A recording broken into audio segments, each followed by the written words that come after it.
knew sustainability was getting bigger, but we actually didn't know what sustainability meant.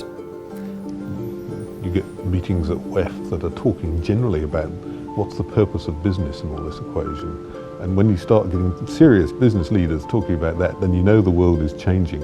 It became increasingly clear to me that we need to do something as a business community, to make sure that we will be able to operate and then we will have a license to operate in the 10, 15, 50, 100 years to come. It's finding different ways of doing business which allow us to grow the company whilst reducing our environmental impact and maximising our positive social impact.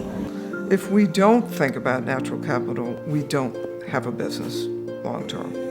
This is now a CEO major issue. It's not a nice to have.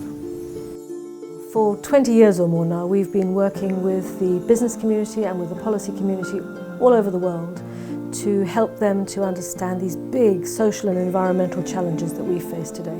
The way we work is to invite senior decision makers, people with power and influence really, to take part in our senior executive programs or in our leaders groups to help them to deepen their understanding and work out what kind of action they can and must take. We run senior executive programs here in Cambridge and in locations all around the world where we bring people together for 3.5 days in a really intensive trust-based environment where we bring together the best thinking that we can lay our hands on from the academic community, from here in Cambridge, from other academic institutions all around the world, from the practitioner community and the policy community, really to help us look deeply into the issues, the challenges, the trends.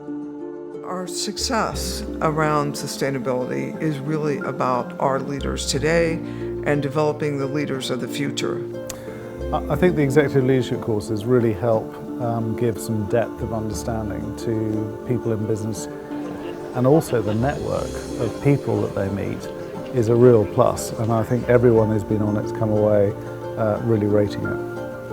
There are other organisations like CPSL trying to do the same sort of things, convene together, but I think because of the heritage of Cambridge and because of the academic rigour and the convening power you have, I don't think others do it as effectively. In our leaders groups, clearly we bring together the best thinking and practice from the corporate and the policy community. The corporate leaders group was the first place I could see where we could constructively engage and say these are things that need business involvement and business leadership, and it's better that government and civil society know that there are business groups who want to basically take this forward in a positive way as opposed to simply lobby to try and mitigate. There's a large list of very large corporates here, and I think when politicians see those corporates coming up with a perspective and a point of view, then they'll take notice of it and it allows them to make the right policy changes. But this is all about, in our mind, creating a clean energy future. A clean energy future. One that is sustainable, one that emphasizes energy security, one that drives competitiveness and job creation, one that reduces pollution. That has to be the vision for all of us in this room, and we have to get about that change today. So, this is a time for bold leadership. We need leaders throughout business, government and civil society, and especially amongst those who are best placed to take action, to stand up together and be a force for good. This seems to me to be the very essence of leadership. And I think the businesses who engage in this early on are learning deeply about the context in which they operate and how to seize that opportunity to be both unashamedly profitable but sustainable.